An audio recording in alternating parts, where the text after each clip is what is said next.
हरे कृष्णा। तो आपका हार्दिक स्वागत है इस भगवत गीता के सेशन में। अभी तक हमने भगवत गीता के सेकंड चैप्टर का 41 वर्ष हमने चर्चा कर लिया है और 42 वर्ष अभी कंटिन्यू चल रहा है। तो इस श्लोक को हम पढ़ेंगे और आगे हम इसकी चर्चा करेंगे। तो अब मैं श्लोक शेयर करता हूँ और इसके श्लोक पढ़ते हैं।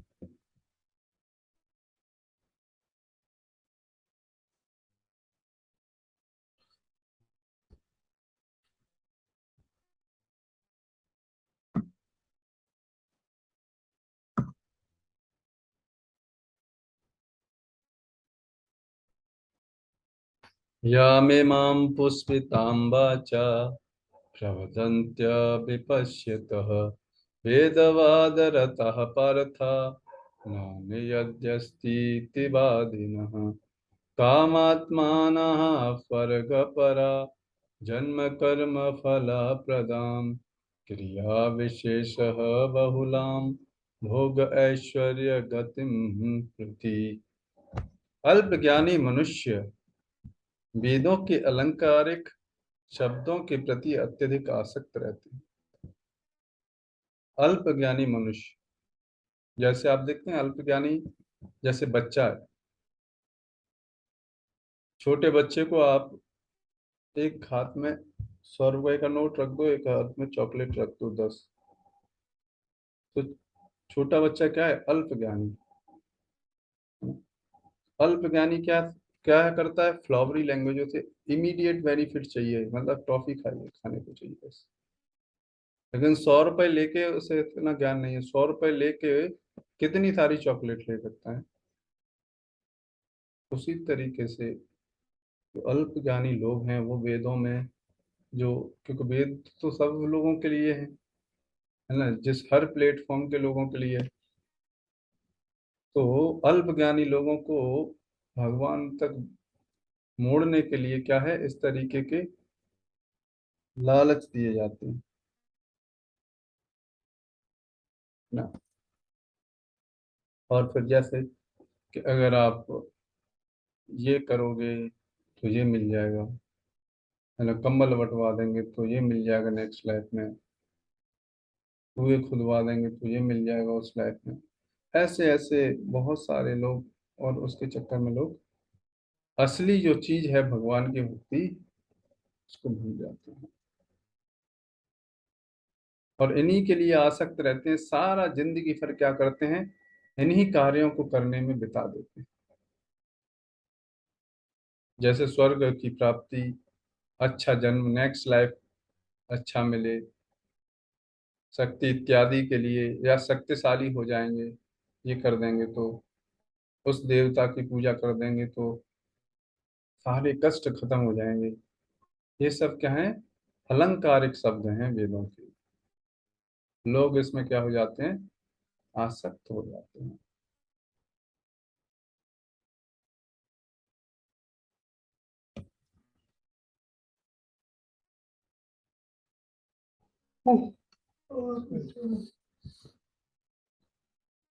इंद्रिय तृप्ति तथा ऐश्वर्यमय जीवन की अभिलाषा के कारण वे कहते हैं कि इससे बढ़कर और कुछ नहीं। तो ऐसे लोग क्या हैं? अपनी भौतिक इच्छाओं को तुष्ट करने के लिए क्या करते हैं? सारे जिंदगी भर, और इस ऐश्वर्य को प्राप्त करने के लिए सारे जिंदगी भर क्या करते हैं? बस इसी को जीवन का उद्देश्य मान बैठते हैं। जैसे मान लो एक जो बड़े बड़े उद्योगपति और पैसे कमाने वाले लोग हैं, वो क्या करते हैं? केवल पैसा कमाने को ही जिंदगी का लक्ष्य मान लेते हैं। उसी तरीके से ये जो अल्प ज्ञानी लोग हैं, उन्हें नहीं पता इसके बारे में। और असली वेदों का लक्ष्य क्या है? वेदांत कृत वेद विद एव चाहम्। वेदों का लक्ष्य है कि भगवान को समझना, लेकिन इसको नहीं समझ पाते। फ्लावरी लैंग्वेज वेदों की, उसमें फंस जाते हैं। साधारणतः जब लोग, सब लोग अत्यंत बुद्धिमान नहीं होते, है ना। इसलिए क्योंकि बुद्धिमान नहीं होते, इसलिए क्या होता है, ऐसे लोगों को भी भगवान की तरफ मोड़ने के लिए इस तरीके से लुभाने। जैसे कोई बच्चा बुद्धिमान नहीं है तो उसको दवाई खिलाने के लिए क्या किया जाता है, उसके ऊपर शुगर कोट किया जाता है या चीनी में मिला के दवाई खिलाई जाती है उसको।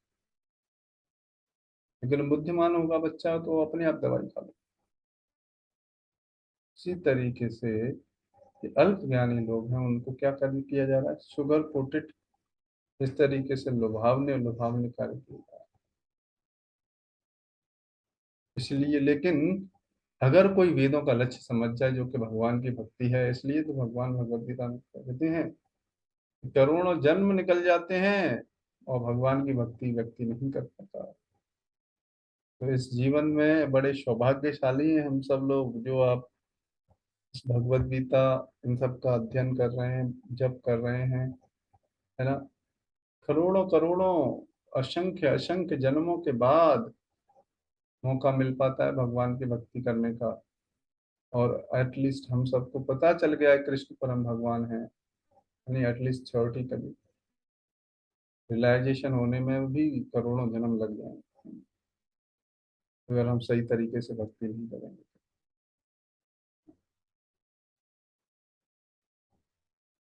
सब लोग अत्यंत बुद्धिमान नहीं होते और वे अज्ञान के कारण वेदों के कर्मकांड भाग में बताए गए सकाम कर्मों के प्रति अत्यधिक आसक्त रहते हैं। वे स्वर्ग में जीवन का आनंद उठाने के लिए इंद्रिय तृप्ति कराने वाले प्रस्तावों से अधिक और कुछ नहीं चाहते, जहां मदिरा तथा तरुणियां उपलब्ध और भौतिक ऐश्वर्य सर्वसामान्य। तो छोटे से क्षणिक सुख के लिए क्या है, असली सुख को भूल जाते हैं।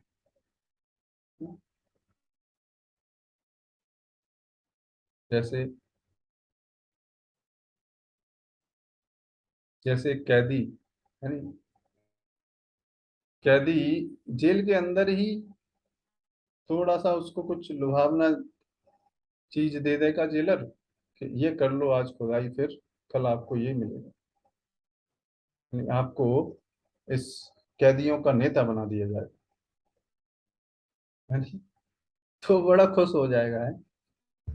लेकिन उसे ये नहीं पता, बुद्धिमान नहीं है ना, इसलिए कि भाई इस जेल से निकल जाओ बाहर, सोसाइटी में कितना सुख है। हम्म? वेदों में स्वर्ग लोक पहुंचने के लिए अनेकों यज्ञों की संस्तुति है, जिसमें ज्योतिष्टोम यज्ञ प्रमुख है। वास्तव में वेदों में कहा गया है कि जो स्वर्ग जाना चाहता है उसे ये यज्ञ संपन्न करने चाहिए। और अल्प ज्ञानी पुरुष सोचते हैं कि वैदिक ज्ञान का सारा अभिप्राय अभिप्राय इतना ही है। ऐसे लोगों के लिए कृष्ण भावना अमृत के दृढ़ कर्म में स्थित हो पाना अत्यंत कठिन है। जिस प्रकार मूर्ख लोग विषैले वृक्षों के फूलों के प्रति बिना यह जाने कि इसका आकर्षण का फल क्या होता होगा आसक्त रहते हैं, इसी प्रकार अज्ञानी व्यक्ति स्वर्गिक ऐश्वर्य तथा तज्जनित इंद्रिय भोग के लिए आकृष्ट रहते हैं। जैसे जैसे देखेंगे भौतिकवादी व्यक्ति क्या है, इस शरीर की सुंदरता से आसक्त रहते हैं। आप देखो ये शरीर कोई सुंदर है, इसमें से बदबू आती है, एक दिन ब्रश मत करो तो मुंह में से बदबू आएगी, पसीने इतने रोम छिद्र है, सब में से बदबू बदबू आती है, फिर भी हम क्या बोलते हैं, फिर भी इस शरीर शरीर की सुंदरता से आकर्षित हो जाते हैं। बुद्धिमान व्यक्ति नहीं होते, अल्प ज्ञानी लोग क्या हो जाते हैं, शरीर की सुंदरता के लिए और इंद्रिय भोग के लिए क्या हो जाते हैं, आकर्षित हो जाते हैं और इस संसार में करोड़ों करोड़ों जन्मों तक पड़े रहते हैं। वेदों के कर्मकांड भाग में कहा गया है अपाम सौमृता अभूम तथा अचप्य वै चतुर्मास्या जिन्ह सुकृतिम भवति। दूसरे शब्दों में जो लोग चतुर्मास तप करते हैं वे अमर तथा सदा सुखी रहने के लिए सोम रस पीने के अधिकारी हो जाते हैं। तो वेदों की इन सभी भाषाओं से क्या नहीं होना चाहिए, अलंकारिक भाषा से प्रभावित नहीं होना चाहिए और केवल हर कार्य केवल भगवान की प्रसन्नता के लिए करना चाहिए। इसलिए हम सबको खुद भक्ति भी करनी चाहिए, और क्या करना चाहिए, इस भक्ति के बारे में दूसरों को बताना भी चाहिए।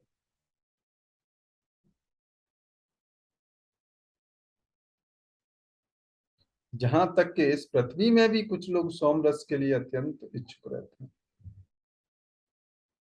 जिससे वे बलवान बने और इंद्रिय तृप्ति का सुख पाने में समर्थ हों। ऐसे लोगों को भवबंधन से मुक्ति में कोई श्रद्धा नहीं होती, और वे वैदिक यज्ञों की तड़क भड़क में विशेष आसक्त रहते हैं। वे सामान्यतया विषयी होते हैं और जीवन में स्वर्गिक आनंद के अतिरिक्त और कुछ नहीं चाहते। बस केवल और केवल इंद्रिय सुख के लिए मेहनत करते हैं बस। आप देखो, सोम रस पीने के चक्कर में क्या करते हैं, इतने यज्ञ करते हैं, इतनी गधे की तरह मेहनत करते हैं, फिर थोड़ा सा स्वर्ग में जाके सोम रस मिलेगा, फिर क्या हुआ, छीने पुण्य मृत्यु लोकम विशंति। जैसे ही पुण्य कर्म खत्म हो जाएंगे, यहाँ भगा दिए जाएंगे। हैं, जैसे होटल में जाने के लिए जितने, जब तक पैसे हैं हमारे पास तब तक होटल वाला क्या है, बड़े बड़े अच्छी तरीके से सम्मान देगा, आइए आइए सर आइए, you are most welcome here, है ना, टाइम पे आपको चाय मिलेगी, सब कुछ मिलेगा। एक दिन आपके पास पैसे खत्म हो जाएंगे, लात मार के बाहर निकाल देगा। इसी तरीके से ये स्वर्ग लोग, ये सब जितने क्या है, जैसे ही पुण्य खत्म भगा दिए जाएंगे। इसलिए भगवत धाम जाना ही बुद्धिमानी की बात है।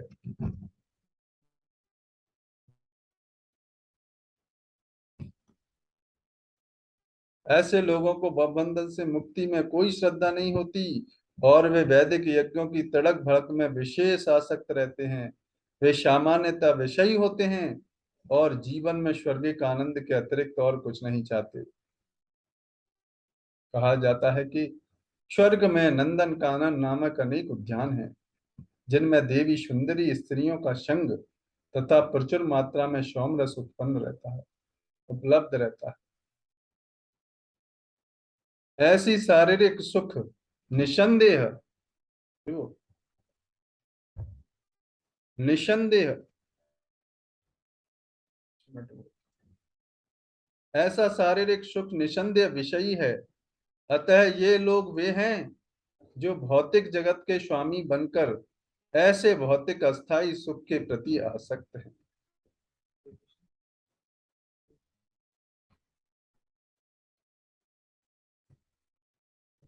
तो हमें क्या करना चाहिए, इस संसार का जो असली चीज है उसके लिए हमें मेहनत करनी चाहिए। बाकी जो टेम्परेरी चीजें हैं या इमीडिएट, या इस जो कि असली में काम नहीं आएंगी, उनके लिए व्यर्थ में मेहनत नहीं करनी चाहिए, है ना। ये बताया जा रहा है इस श्लोक में कि वो बुद्धिमान व्यक्ति नहीं है, अल्पज्ञानी बच्चे की तरह नहीं बनना हमको। इसीलिए क्या करना चाहिए, भगवान की भक्ति ही करना प्रारंभ कर देना चाहिए हमको अभी से। डेली एक भगवत गीता का श्लोक कम से कम, और अगर हम 16 माला का जप कर पाए तो बहुत अच्छी बात है। अगर हमने अभी स्टार्ट नहीं किया तो कम से कम 2 माला से स्टार्ट करें हैं, और देखेंगे, और भक्तों के मार्ग निर्देशन में रहें। ठीक है, तो फिर क्या होगा, हम बड़ी जल्दी से जल्दी इस संसार से निकल सकते हैं, है ना? नहीं तो फिर क्या होगा, ये जीवन भी निकल जाएगा, मनुष्य जीवन। ठीक है, तो बुद्धिमानी बनने, बुद्धिमानी से काम लेना चाहिए और भगवान की भक्ति करनी चाहिए। ठीक है, तो इस सेशन को आज हम यहीं विराम करते हैं। अगर आपका कोई प्रश्न है तो एक प्रश्न केवल ले सकते हैं, नहीं तो हम इस सेशन को यहीं विराम करेंगे। हरे कृष्णा। कोई प्रश्न किसी का? ठीक है, तो कल मिलेंगे 8:30 बजे। जगत गुरु शील प्रभुपाद की जय, आप सभी भक्त वृंद की जय, निताय गौर प्रेमानंदे। हरि हरि।